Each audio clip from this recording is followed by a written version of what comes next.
Good morning once again.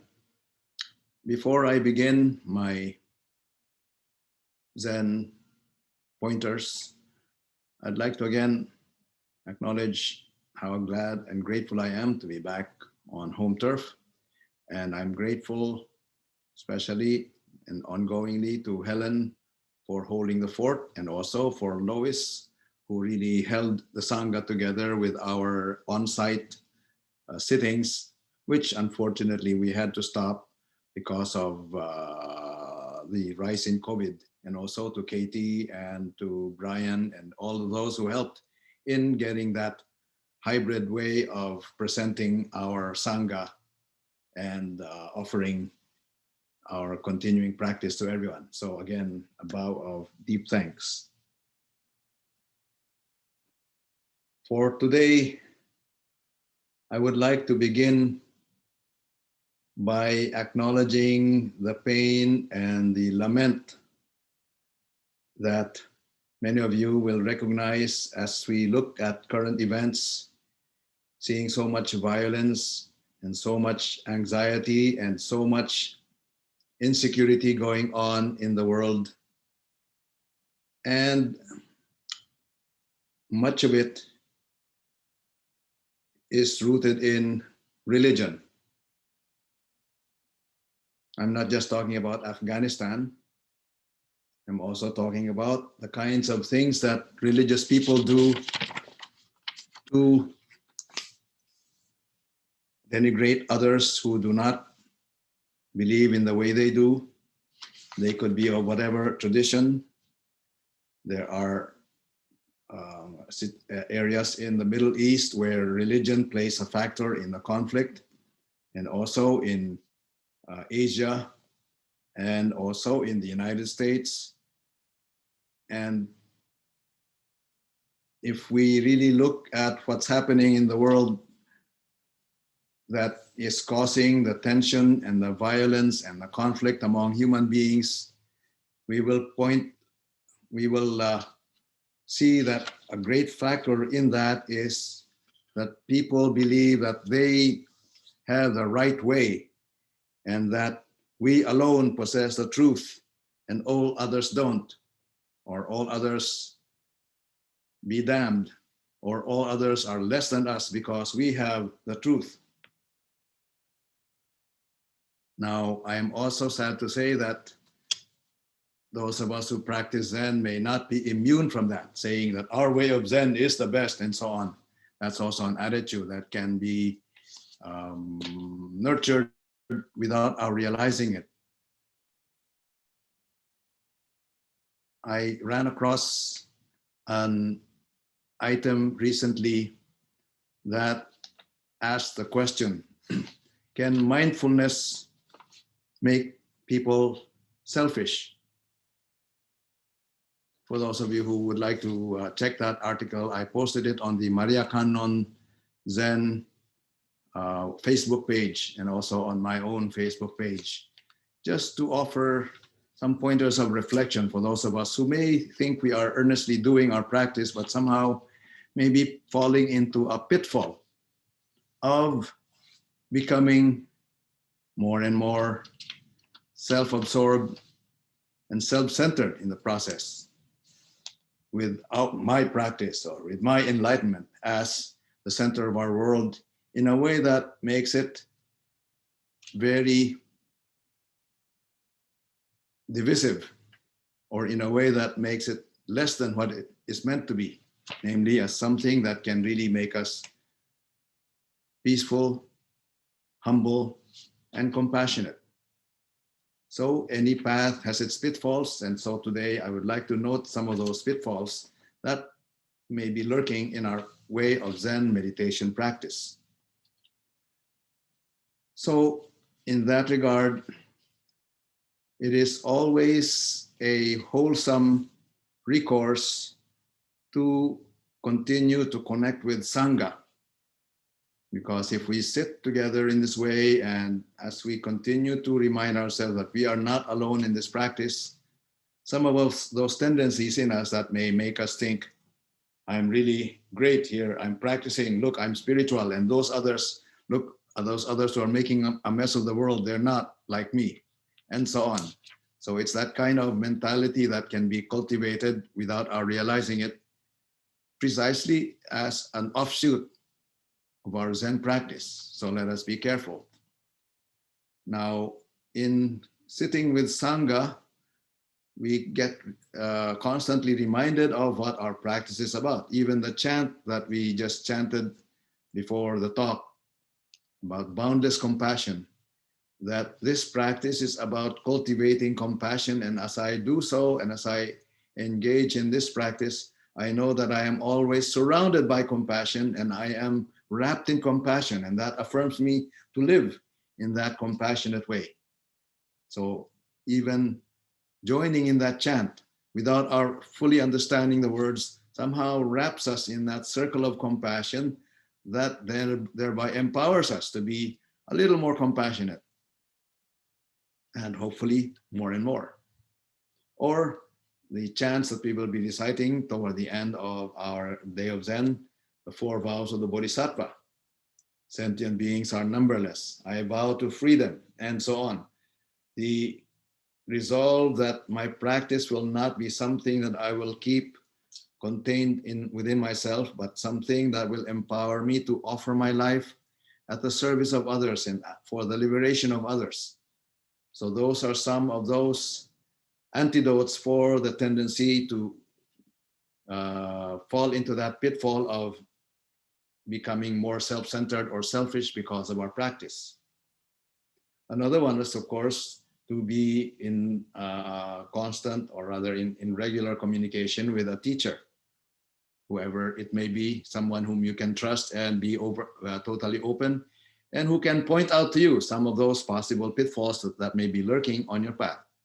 I'm not saying that you should come to MKZC teachers, but if you really would like to go deeper in your practice, find a teacher whom you can trust and allow that teacher to be someone whom you can confide in with whatever is happening in your practice, so that you can really be pointed out, or you can be really alerted to any of those pitfalls that may be lurking in the process. And so there are also ways of making a self-check. As I see the circle around me, or rather I should say squares, since I see you all in little box squares on my screen, I see that the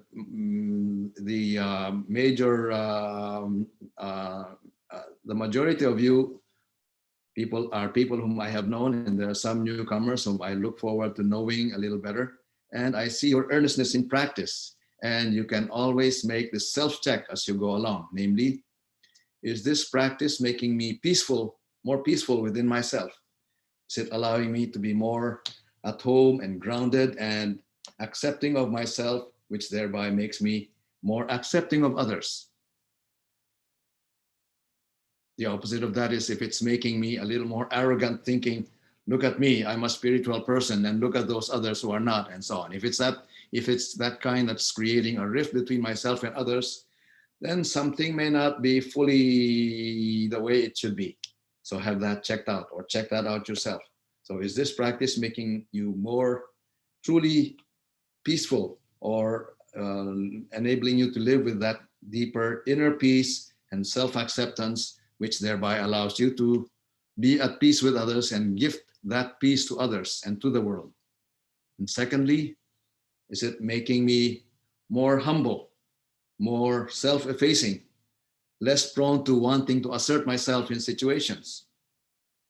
If this practice is really something that gives me a sense of self-contentment and satisfaction, then I should be less prone to, or less needing to say, look what I did, or look at the kinds of good things I have, and so on. And you can just let that be appreciated, and without having to push your name or your brand and so on in the company of others, and know that you can really rejoice in the joy of others, and you can also bear the sufferings of others in your own little self-contained and self-contented way and feel the pain of others, which brings you to the third self-check.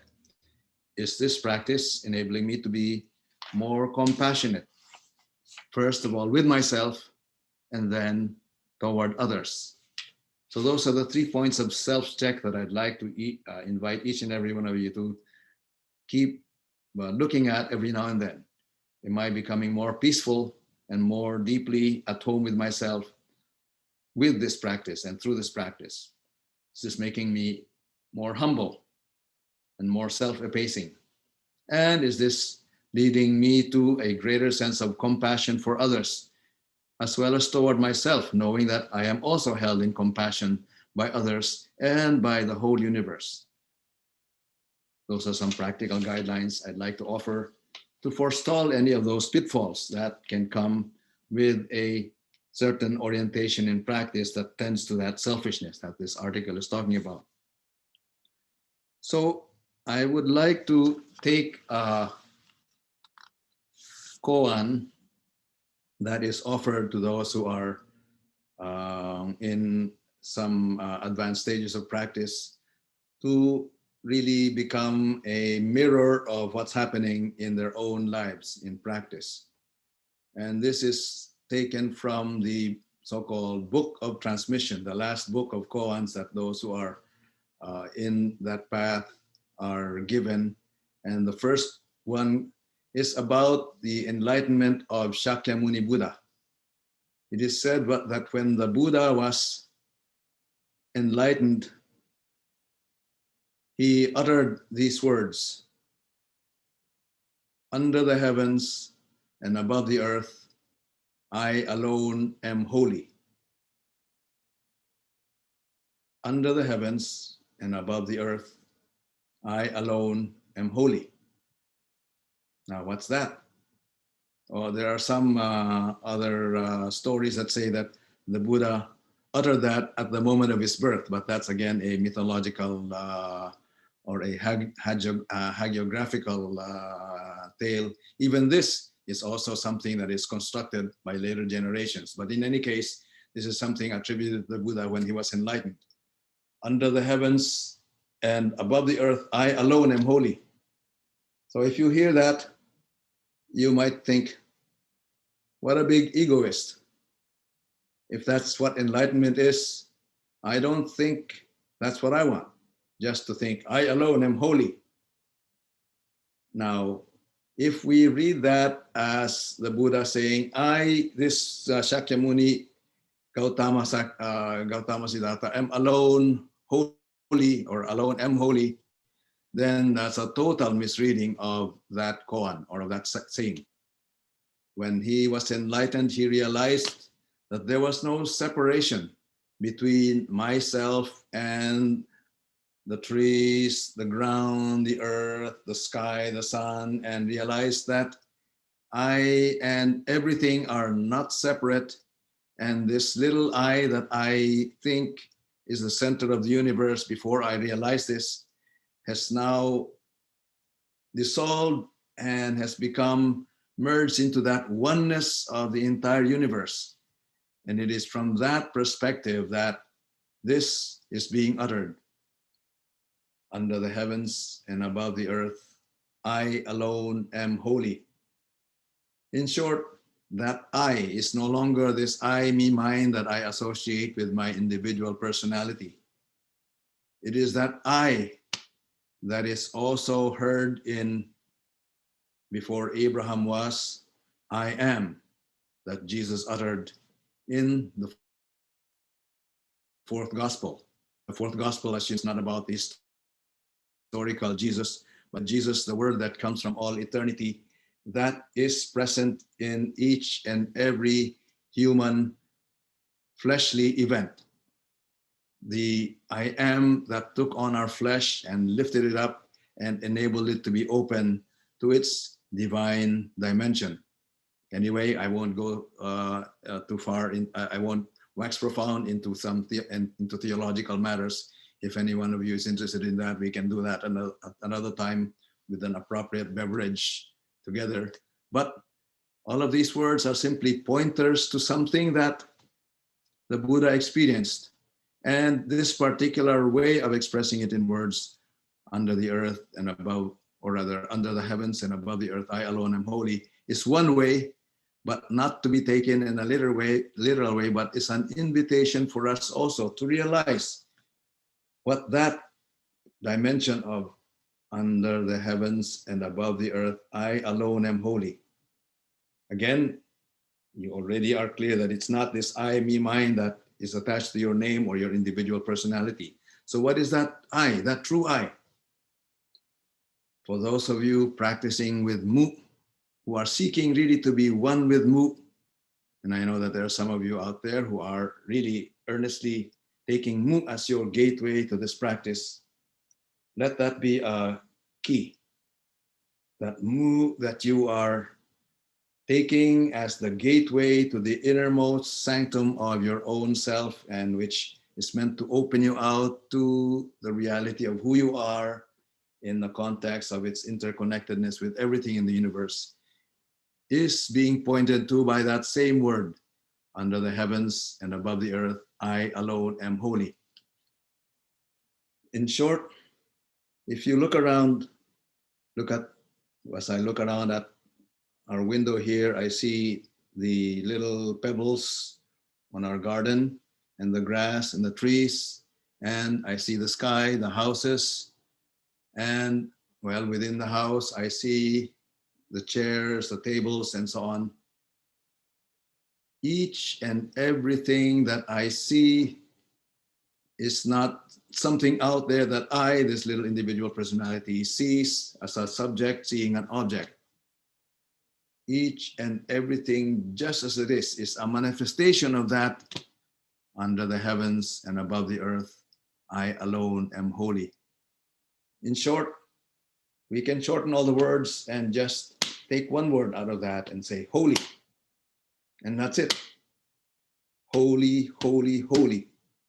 And our lives will be steeped in that holy if we really are able to dissolve in that.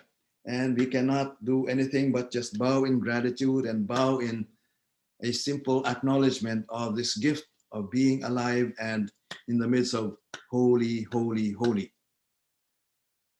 The good news that Zen practice offers to us is that's you. That's what your life is about. If you have not already grasped it, then just open your heart a little more and realize that you are already in the midst of the holy. And there is nothing that can take that away from you, except your own delusions and except your own sense of, but what about me and what about those others and so on. As long as we tend to separate ourselves from others and make distinctions and make these little selfish comparisons, that we will be prevented from seeing that realization of the holy, holy, holy that this whole life is all about. So it's an invitation. And when we see that, the temptation to think that we have it and others don't will just vanish, because we know that in everything that is, that holy also exudes and manifests itself and shares itself with us in a way that we are partakers of that altogether. And as it evokes a sense of gratitude, it also evokes a sense of compassion and a sense of bearing the pain of the world that is still caught in delusion and is still caught in that sense of that tribal mentality of fighting one another because mine is best and yours is not, and so on. And we will be able to at least be able to see through that and offer some kind of mediation, perhaps, or some way of being an instrument of peace, just like St. Francis asked in his famous prayer, "Oh, make me an instrument of your peace. Where there is hatred, let me sow love. Where there is injury, pardon," and so on. That kind of instrument of peace and of humility and of compassion that we can be if our practice leads us in that direction. So again, I have already spoken too many words. I'd like to just conclude summarizing what I said. That's the Jesuit way of making a presentation, by the way. You say what you're going to say, then you say it, and then after that, you say what you just said. So I just said that religion and also our practice can lead us to some pitfalls that may tend to make us more selfish. And that's what's happening in the world today, that a lot of the selfish things, a lot of the violent things come from religion as such. Of course, there are many other sociological, political, and other factors, but religion plays a big one in all of that. And now our practice gives us a way of seeing through that and allowing ourselves to avoid those pitfalls within ourselves and be able to point that out in society so that we can be prophetic voices in society. And in doing so, we will lend ourselves vulnerable, and we will lend ourselves to perhaps being criticized or being also subject to persecution and so on. But that will be part of the package. We are ready for that because we have already found all the peace and all the compassion and all the love that we can ever want as we just sit still and realize, holy, holy, holy. So let us bask in that, let us soak ourselves in that, and let the gift of this concrete human being that I am, that each and every one of you is all about, be offered to the world as an instrument of peace, as an instrument of compassion in your own ways that your own talents and gifts allow you. Thank you.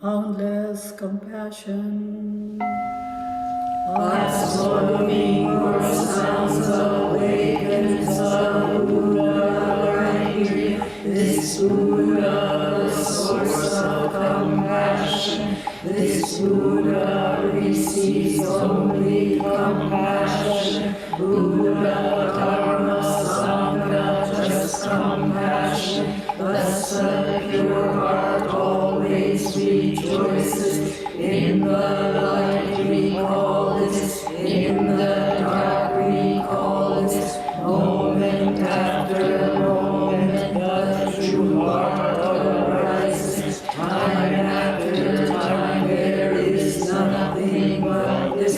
Absorbing your sounds awakens the Buddha right here. This Buddha, the source of compassion.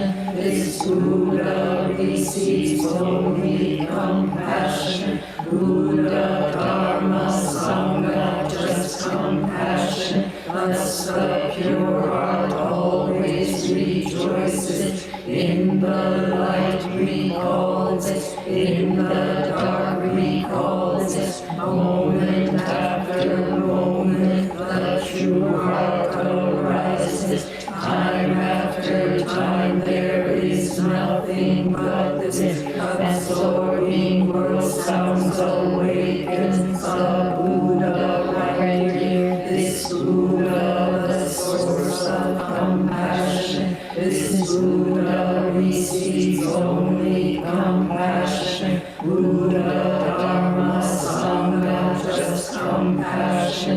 Thus the pure heart always rejoices. In the light recall it, in the dark recall it. Moment after moment, the true heart arises. Time after time, there is nothing but this.